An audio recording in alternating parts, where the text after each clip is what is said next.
notre étude, bien sûr, du livre, ce fabuleux livre de Néhémie.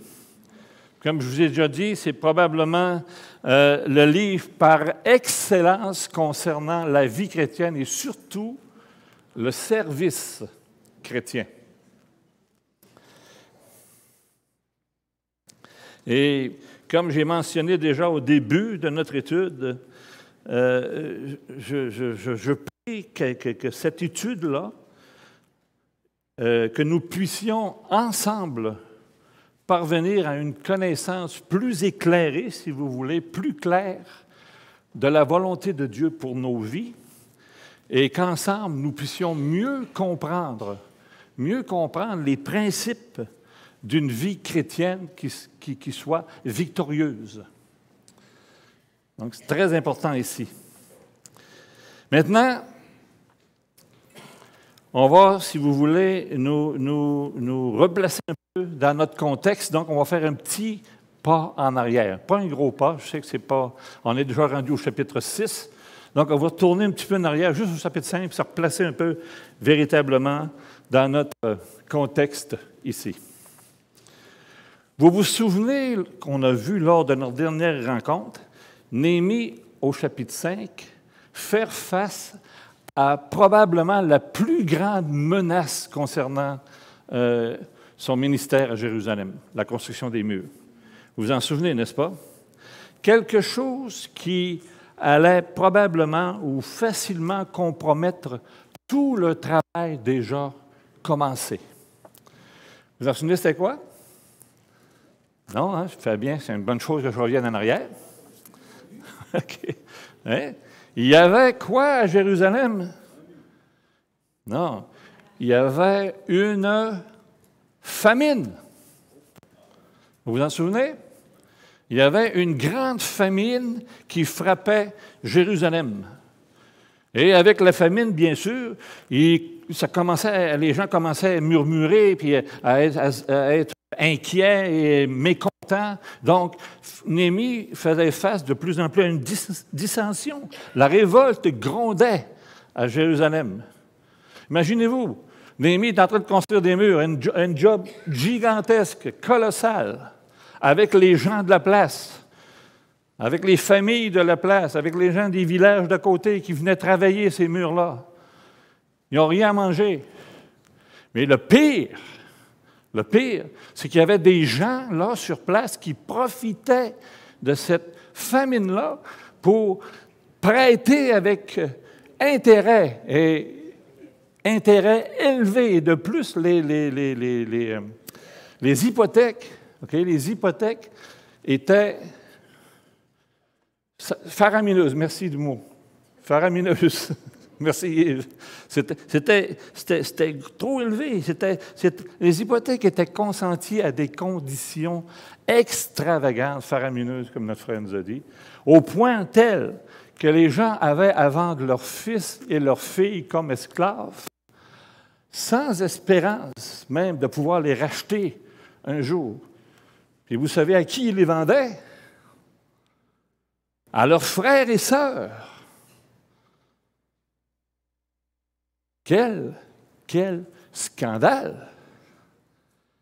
De plus, il était bien marqué dans la parole de Dieu que les Juifs ne pouvaient pas prêter à leurs frères avec intérêt. Donc, c'est un peu le contexte ici. Okay? Sans pouvoir même les racheter un jour.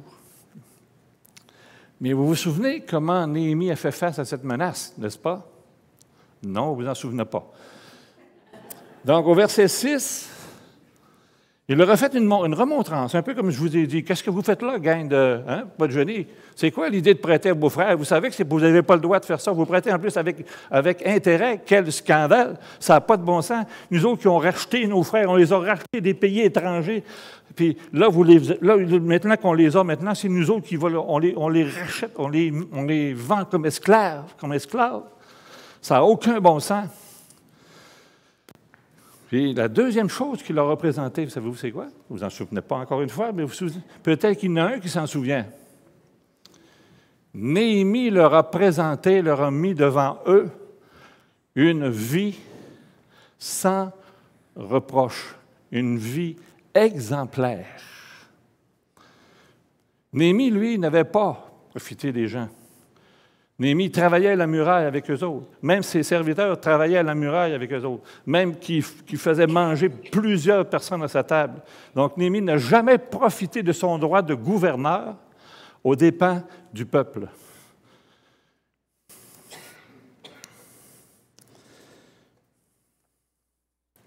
Donc, au verset 15 du chapitre 5, on peut lire au verset 15, « Je n'ai pas agi de la sorte, moi, Néhémie, je n'ai pas agi comme mes prédécesseurs.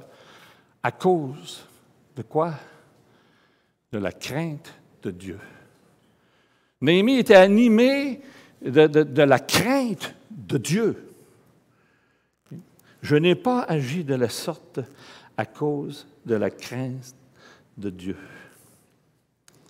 Et on a découvert ensemble, là, quelques mois, trois principes découlant de ces paroles-là, là,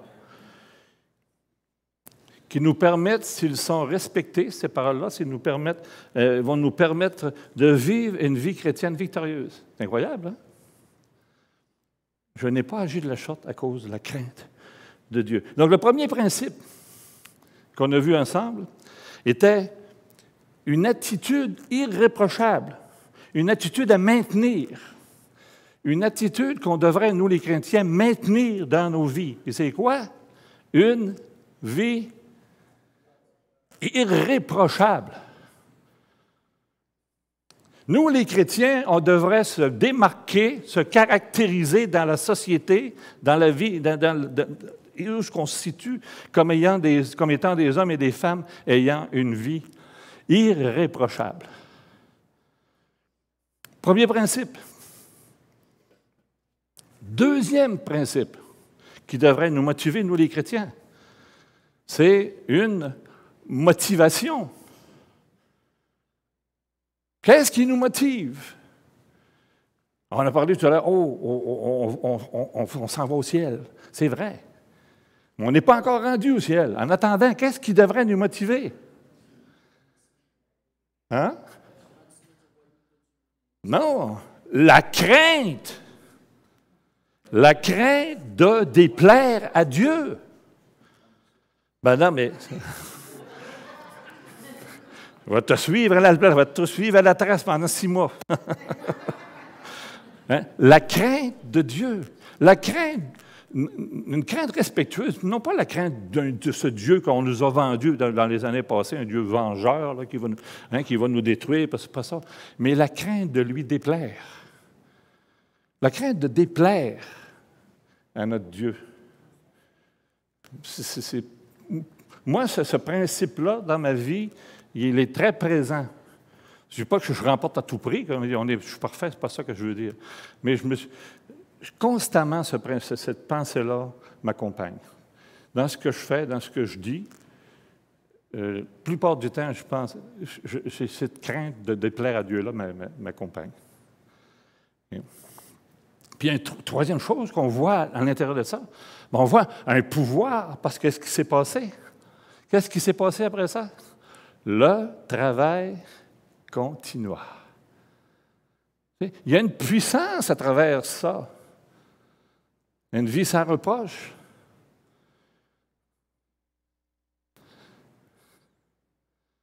Il y a une puissance dans la crainte de déplaire à Dieu.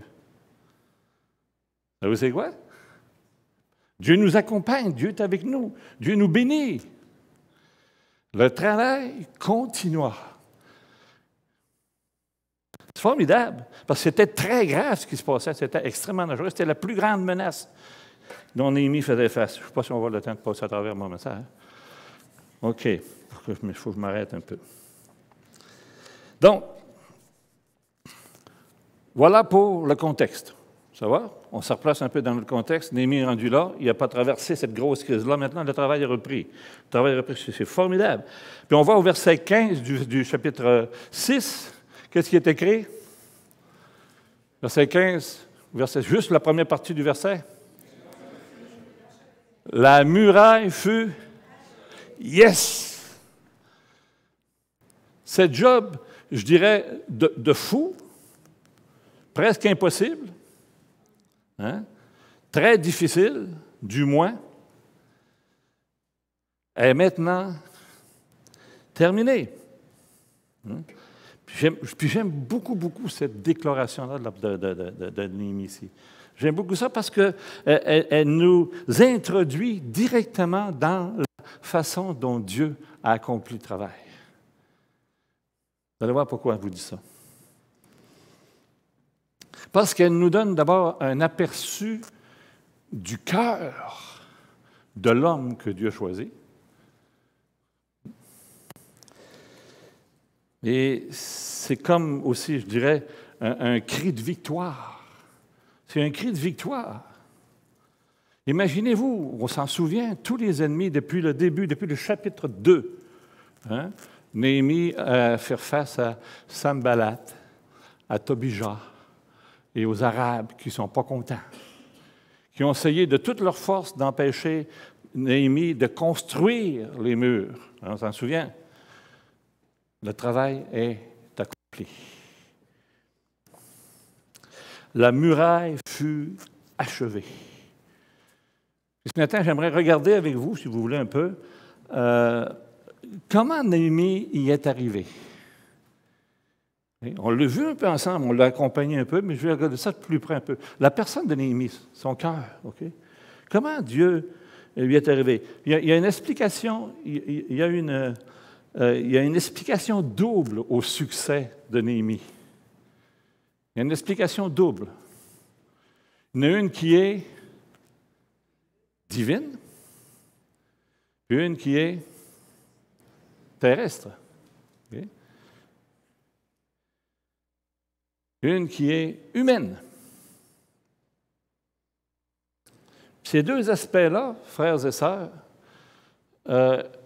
pour moi, depuis que je suis chrétien, au début, on a moins conscience de ces choses-là parce qu'on est plus porté à aller vers le céleste puis à penser que le terrestre, il n'est plus là. Mais ce n'est pas vrai. Les deux sont presque inséparables, je dirais.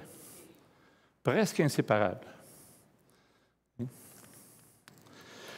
Les deux vont de pair, le divin et l'humain. On lit au verset 16, à la fin, okay, l'explication divine. Qu'est-ce qui est écrit, verset 16 à la fin? Ils reconnurent que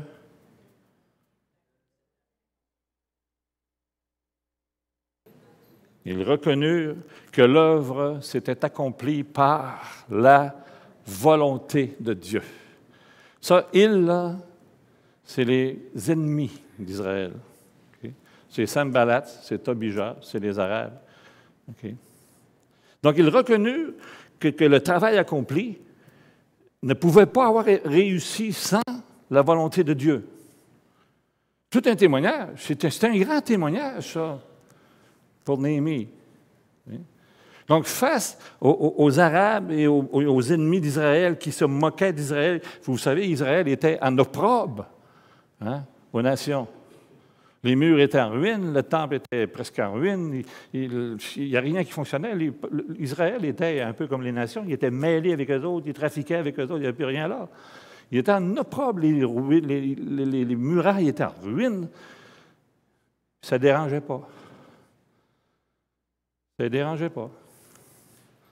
Personne ne se fatiguait avec ça. Personne ne se levait et disait « Hey, ça n'a pas de bon sens, il faut reconstruire les murs, il faut faire de quoi? » Personne ne parlait. Tout était beau dans le meilleur des mondes. Puis vous vous souvenez, j'ai comparé les murs d'Israël, les murs de le travail de Néhémie, aux murs aussi de nos vies chrétiennes, du travail de Dieu dans nos vies. Et où est-ce que nos murs se situent, nous aussi? Bon. Ils reconnurent que ce fut par la volonté de Dieu que le travail s'accomplit.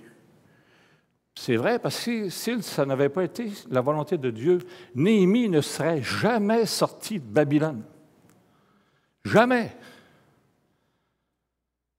Jamais son cœur n'aurait été touché au point de se rendre presque malade à cause de la situation de Jérusalem. Vous vous en souvenez, chapitre 1? Hein? Jamais, probablement, il n'aurait osé aller devant le roi et lui dire, « Roi Artaxerxès, je veux retourner à Jérusalem bâtir les murs. » Il risquait sa vie. Il risquait sa propre vie. L'œuvre de Dieu. L'œuvre de Dieu. Donc, si ce projet n'avait été tout d'abord dans le cœur de Dieu en premier, si vous voulez, okay, je ne crois pas que le cœur de Néhémie aurait été touché non plus. C'est sûr qu'il n'aurait pas été touché. Ce projet n'aurait jamais été dans le cœur de Néhémie. Puis ici, là, il y a une leçon à prendre ici. Il y a une leçon à prendre ici. Prenons garde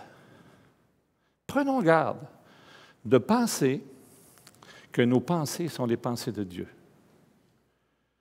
Oui? Prenons garde de penser qu'on va dicter à Dieu quoi faire. Je me souviens, ça fait longtemps dans le passé, probablement que quelques-uns de vous autres s'en souviennent, il y avait un pasteur aux États-Unis, je ne sais pas son nom, qui avait eu une vision, dit-il, j'ai eu une vision de Dieu qui m'a dit, « Tu vas bâtir un hôpital. » Un hôpital, quelque chose de vraiment gros et beau. Okay? Fait qu'il s'est embarqué là-dedans. C'est la volonté de Dieu. Dieu me dit de faire ces choses-là. C'est ce qui est arrivé. Le projet est complètement flanché. Il a fait complètement faillite, puis il a amené plein de gens avec lui dans la faillite. Hein? Il a pris ses pensées pour les pensées de Dieu. Et c'est important, ça, okay, ce que je vous dis là. Prenons garde à ça. Okay? Surtout nous, peut-être les responsables, ceux qui sont en avant. Okay? On n'est pas là pour dire à Dieu quoi faire, mais être à l'écoute. Être à l'écoute. Ouvrir nos cœurs. Puis être à l'écoute de ce que Dieu voudrait qu'on fasse. Et si c'est le cas, Dieu va nous le mettre véritablement à cœur, puis il va nous accompagner là-dedans. Mais prenons garde de prendre nos pensées pour les pensées de Dieu. Ça va pour ça? Donc, il y a une bonne leçon ici.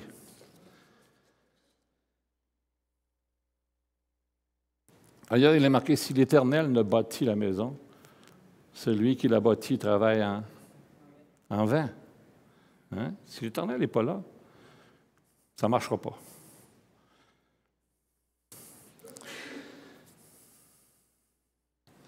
Donc, maintenant, le second côté de la médaille, le côté humain.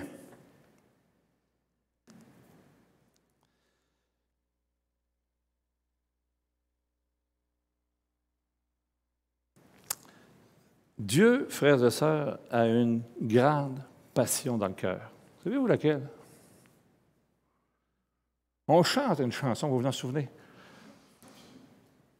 Dieu cherche encore les hommes forts. Dieu est à la recherche d'hommes, de femmes, de jeunes hommes et de jeunes femmes qui ont à cœur de le servir, d'être disponibles pour lui.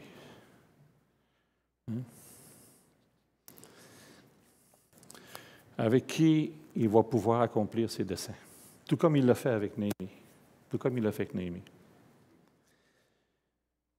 Dieu a interpellé Néhémie au chapitre 1, puis il a trouvé en lui un homme selon son cœur. C'est vrai, hein?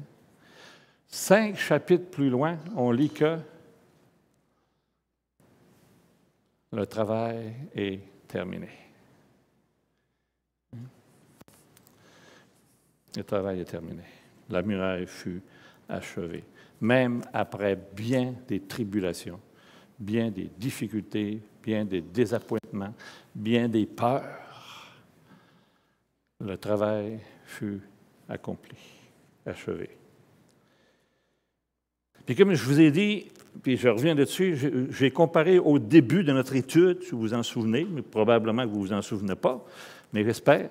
Hein? J'ai comparé la construction des murs de Jérusalem à ceux de nos vies chrétiennes. OK? Frères et sœurs, le travail de construction de nos murs,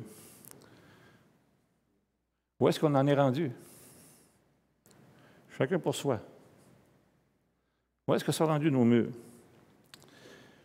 Est-ce que le travail de déblayage d'abord a été accompli? Est-ce qu'on a commencé à construire sur des fondations solides?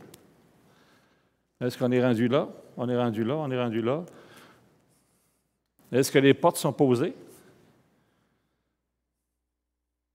Est-ce que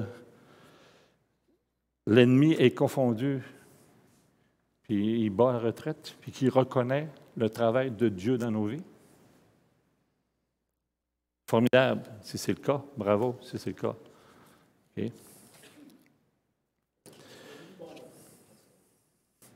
Pardon? Hein? Mais ça arrive, ça arrive.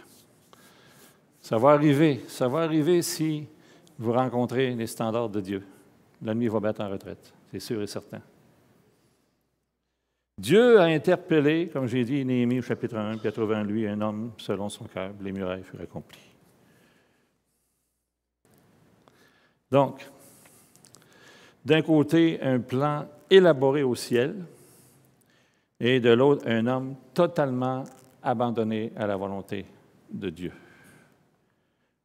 Un homme de détermination, farouche, décidé à aller jusqu'au bout, décidé à accomplir ce que Dieu lui a demandé. Un homme, en plus, irréprochable, donc inattaquable. Inattaquable. Maintenant, écoutez bien. Les murs, pour ainsi dire, étaient terminés. Okay? L'opposition n'est pas content. Ils sont vraiment pas contents, là. Je vais dire comme toi, ils mettent en retraite, mais ils se remettent un petit peu à côté, là, à l'écart, là, puis ils commencent à comploter, mais ça ne marche pas. On ne peut pas tolérer ça, ça ne peut pas continuer comme ça. Il faut faire de quoi? Il faut faire de quoi? OK? Donc, ils n'ont pas encore abandonné. Ils ont battu la retraite, mais ils n'ont pas encore abandonné. OK? Donc, l'ennemi, à la dernière minute, est plus déterminé encore qu'avant. Il faut l'arrêter, ça n'a pas de bon sens. C'est drôle, hein?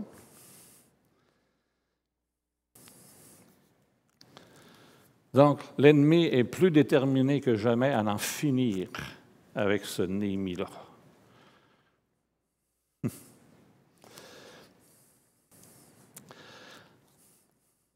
À quoi maintenant Néhémie devait-il faire face? Néhémie devait faire face au même danger que nous autres. On en fait face. Même chose. Même chose. Les mêmes dangers que nous avons à faire face, nous qui désirons rebâtir nos murs, c'est sûr. Parce que si on dit, bon, tout est beau, moi c'est correct comme ça, mais bon, j'ai correct déblayé, là, j'ai commencé un peu les fondations, ça va pas pire. Je suis fatigué. Pas fatigué même pour l'ennemi. Hein? Mais si on est déterminé à faire de nos vies quelque chose qui va glorifier Dieu, soyez sur vos gardes. L'ennemi est là. L'ennemi n'est pas content. Il n'est pas content. Il va vous agresser. Il va vous attaquer. Et vous le savez, on l'a déjà expérimenté, la plupart d'entre nous, ces choses-là. On va le voir. Okay. Donc, au chapitre 6, on voit Néhémie faire face à trois attaques bien distinctes après que les murs soient achevés. Okay? Il devait rester peut-être un peu de peinture de finition à faire, ce n'était pas fini. Okay?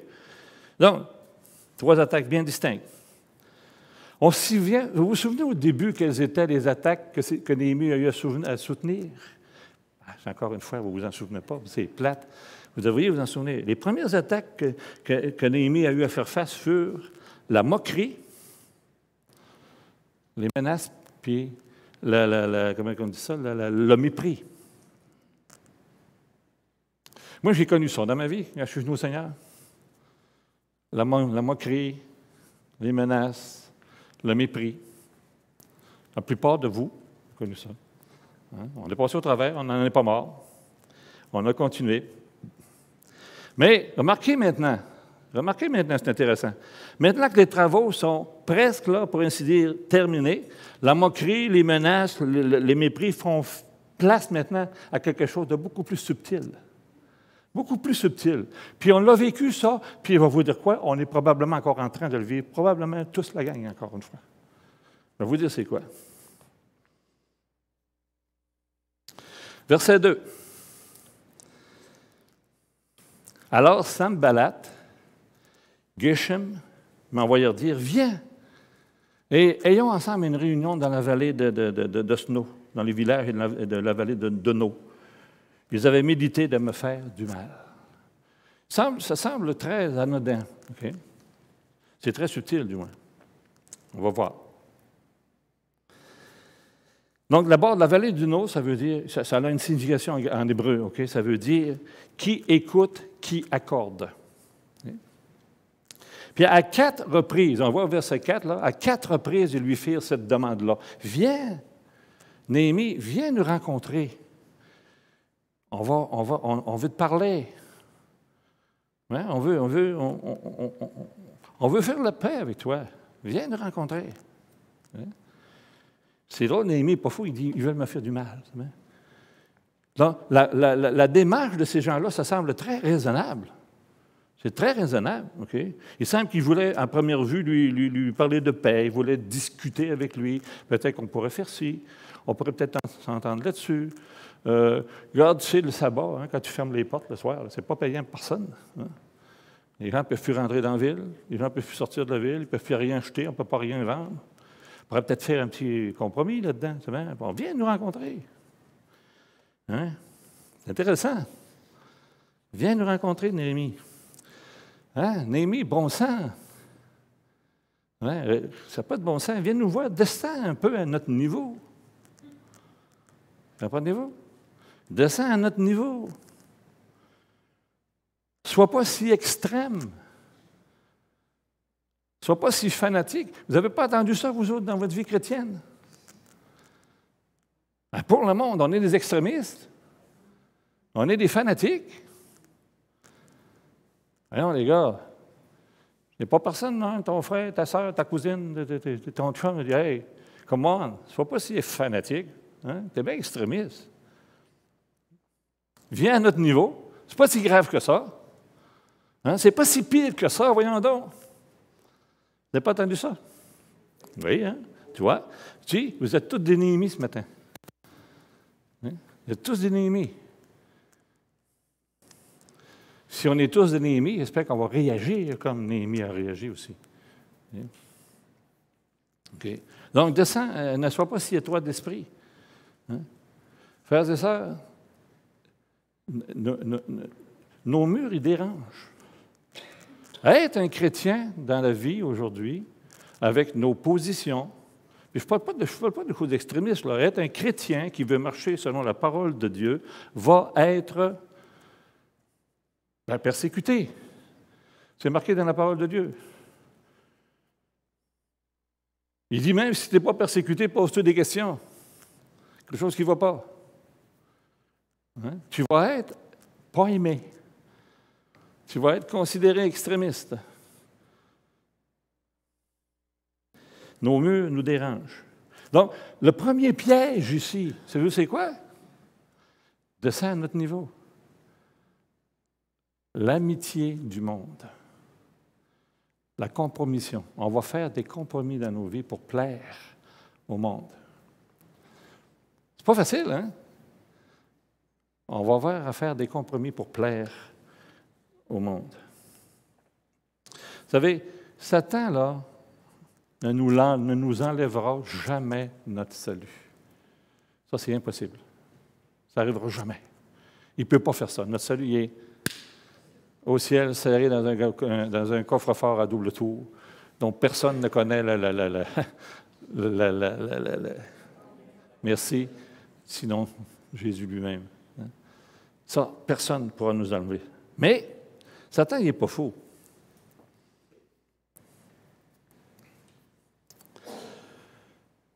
Satan, Ce qu'il veut, il veut nous rendre inutilisables par Dieu. C'est ça qu'il veut. Il veut qu'on soit inutilisable. Un chrétien inutilisable, ça ne dérange pas. C'est pas fatigant. D'abord, il ne se tiendra pas debout. Il ne défendra pas l'Évangile. Il ne prêchera pas l'Évangile. Il va être assis sur son petit salut en attendant que Dieu revienne. C'est tout. C'est ça qu'il veut. Il veut nous rendre inutilisables. Puis, c'est comme je vous disais tout à l'heure, si, un exemple, moi, là, bon, il m'a offert un compromis, OK, dans ma vie chrétienne, puis je saute dedans à pieds joints, parce que hey, je vais m'enrichir, je vais devenir riche demain matin, si je fais ce compromis-là, puis je le fais. OK, puis je le fais, le compromis. Pensez-vous que je peux continuer à prêcher? Que je peux prétendre être un chrétien puis marcher dans les voies de Dieu? Je ne pourrais plus faire ça. Je vais être obligé de m'asseoir dans la honte. Hein? Je vais être inutilisable par Dieu. OK.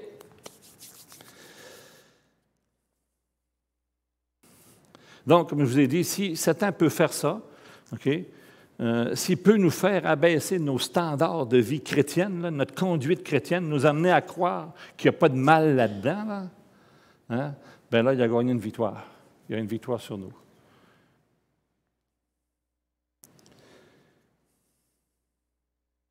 Hein? Tu peux être un chrétien tant que tu veux, hein, Marc. C'est pas grave, c'est formidable même, c'est beau. Un crime, hein, Marc, ne sois pas si extrémiste. C'est simple, hein? C'est pas beaucoup. C'est assez. Ne sois pas fanatique, voyons donc. Souvenez-vous qu'il y avait des Juifs à Jérusalem depuis déjà 90 ans avant que Néhémie vienne à Jérusalem. Ça faisait 90 ans qu'il y avait des Juifs là, et comme je vous ai dit tout à l'heure, ils ne dérangeaient pas personne. Ils ne dérangeaient pas personne. Même que les Juifs, puis les Arabes, puis les Samaritains se mariaient ensemble. Ils se mariaient entre eux autres. Sanballat était le gendre d'un des sacrificateurs. Puis, un peu plus loin, on va voir, il restait même dans la maison, dans le temple, dans une chambre du temple. Ça ne dérangeait pas personne. Jusqu'au jour où Néhémie arrive en ville. C'est drôle, hein? Jusqu'au jour où Néhémie arrive en ville. Je vois pourquoi je l'appelle Néhémie, moi. Je l'appelle Néhémie, cet empêcheur de tourner en rond. Arrive en ville. Et là, tout change. Tout change. Puis il leur dit, « Hey, ma gang, on est un opprobre, on est en scandale pour les assemblées. Les nations alentour de nous autres se rient de nous. On est une farce. Hein? » Il a réussi à les encourager, en tout cas. Ça a redécollé, OK?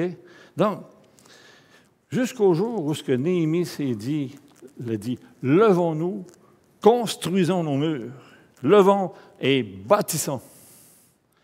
C'est alors que l'opposition s'est manifestée. C'est drôle, hein? Maintenant, ça n'a pas marché.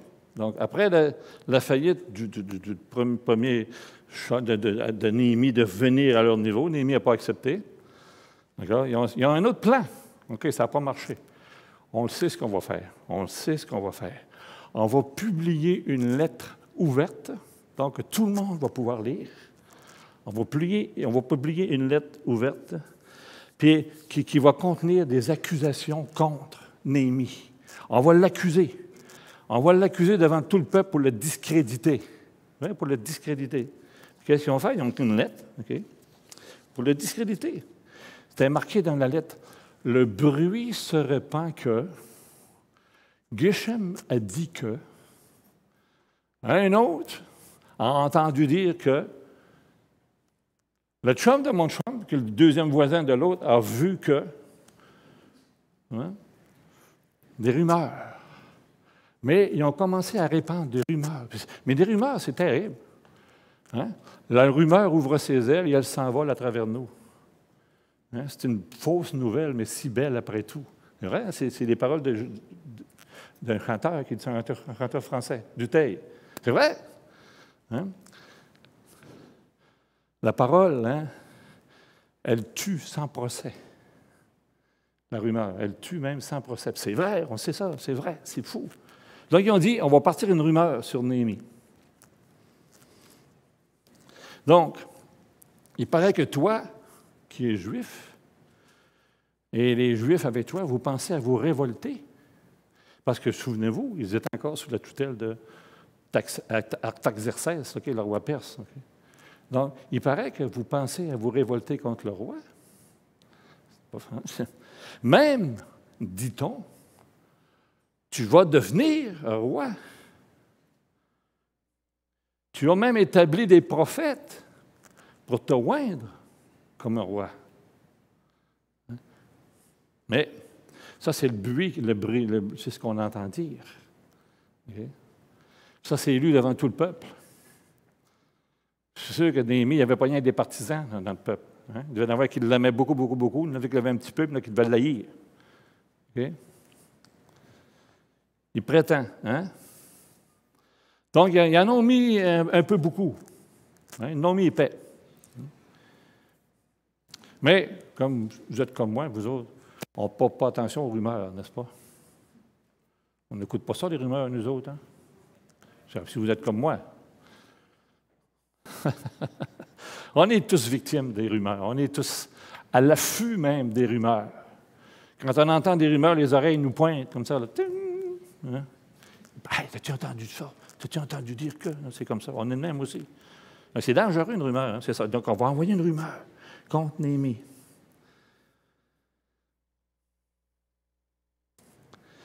Quand je suis venu au chrétien, moi, il fait plusieurs années avec Paul Vincent. Paul Vincent, il était en arrière, c'est lui-même, il me parlait. Paul Vincent me parlait du Seigneur. Puis je me souviens de Paul. Je peux te mentionner parce que c'est drôle. Il y avait des rumeurs qui circulaient. Moi, je n'étais pas chrétien encore, là. Je n'étais pas chrétien. Mais les rumeurs sont venues à moi.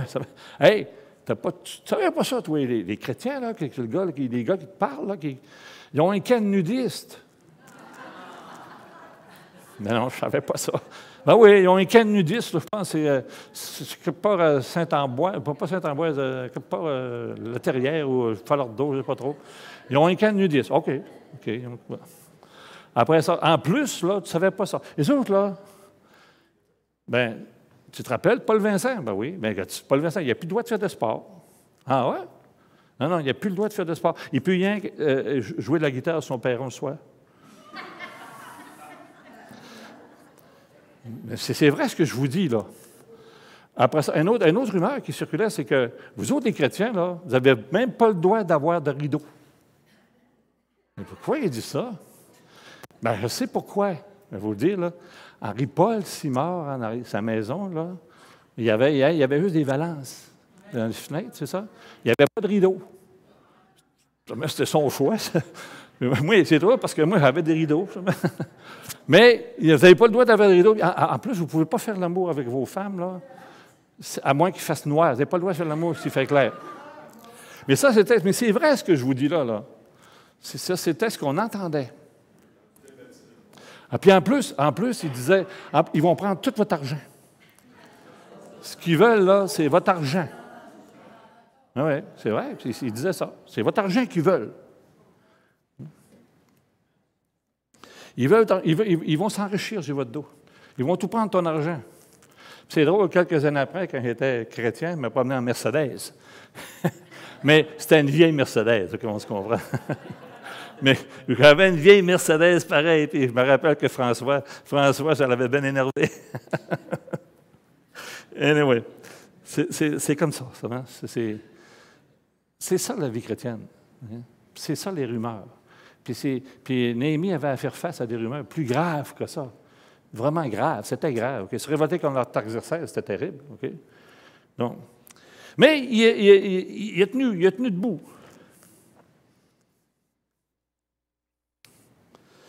Troisième piège.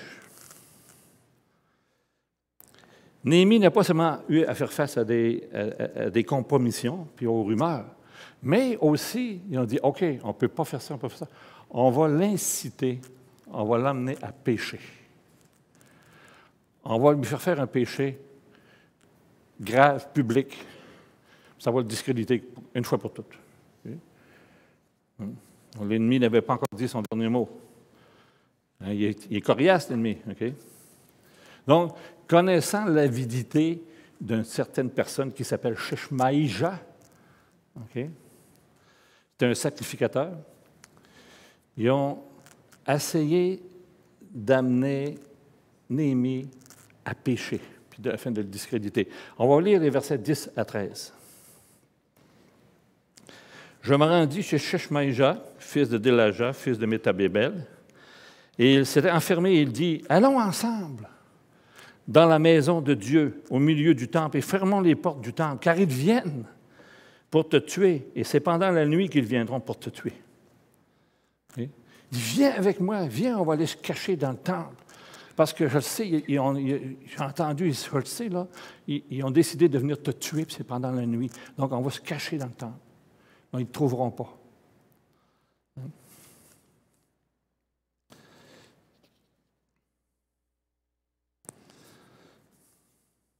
Donc, après son échec, après l'effort de l'ennemi, avec l'échec de ses compromissions, avec l'échec de ses rumeurs, il se déguise maintenant comme une brebis.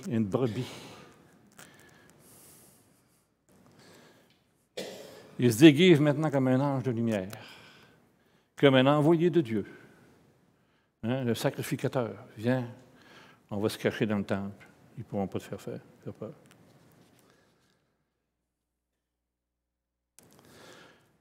Donc, cet homme qui se disait prophète de Dieu, okay, cet homme qui se disait prophète, qui était reconnu comme un prophète de Dieu, okay, voulait faire pécher Néhémie puis le discréditer devant tout Israël.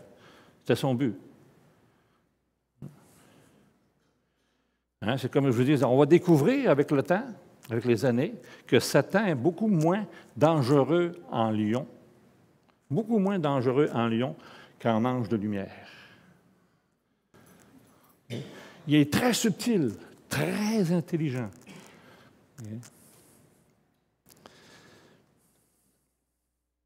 Des fois, ces attaques vont parvenir d'endroits complètement insoupçonnés. Complètement insoupçonnés. Puis c'est plate, il est déjà 11h30. Je sais que l'école du dimanche termine. Suzanne, hein? Je peux continuer? OK. OK, je suis bien content. Bon. Donc, ce qu'ils veulent, en fin de compte, c'est pousser Néhémie à fuir. Okay? Ils veulent le pousser à fuir, poussé par la peur. C'est ça qu'ils veulent. Okay? Bon, si Néhémie fuit, bien, on voit l'accuser de mauvaise conscience. Il a fui parce qu'il a une mauvaise conscience, donc il est coupable. Okay? Puis en plus, les rumeurs étaient vraies. Et si on réussit à le faire entrer dans le temple, à se réfugier dans le temple, mais on pourrait l'accuser d'avoir désobéi à la loi de l'Éternel. Okay? Parce qu'il y a juste les sacrificateurs qui pouvaient entrer dans le temple. Puis remarquez sa réponse. Remarquez la réponse de Néhémie, verset 16. Verset 11, pardon. Remarquez la réponse de Néhémie. Qu'est-ce qu'il dit? Moi, un homme comme moi, faire ça, jamais de la vie.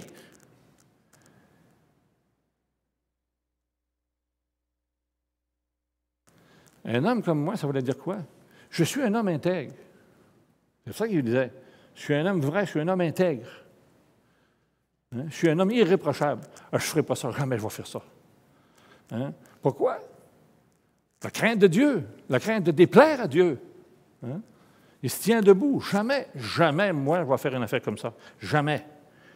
Je vais mourir plutôt. C'est ça qu'il est en train de dire. Jamais je vais faire ça.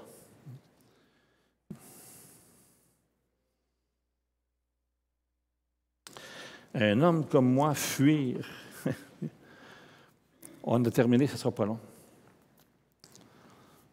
Souvenez-vous du chapitre 5. Je n'ai point agi de la sorte, à cause de la crainte de l'Éternel. On est tous placés ce matin devant cette même situation. Devant le monde, devant Satan qui nous pousse de tout corps, qui nous tire de tous côtés, puis qu'on puisse donner du laisse, laisser aller les choses, faire des compromis, accepter des choses qu'on n'acceptait pas il y a 20 ans, qui aujourd'hui ne nous dérangent plus du tout. Se mettre au diapason du monde, à la pensée du monde, et non à celle de Dieu. On est constamment tiré de ces côtés-là. Mais Néhémie tend tête aux attaques et aux embûches de l'adversaire. Il n'a pas abandonné, il n'a pas lâché. Et malgré toutes les magouilles, malgré toutes les oppositions, la muraille fut achevée le 25e jour du mois de septembre, une journée juste avant ma fête. Vous allez pouvoir vous en rappeler.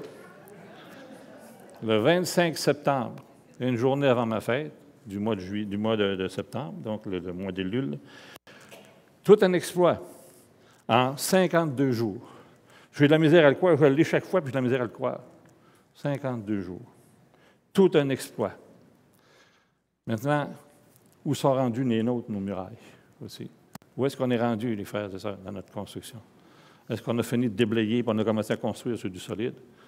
Est-ce qu'on est rendu là? On a posé nos battants, on a posé nos portes. Ça vaut des réponses, pas moi.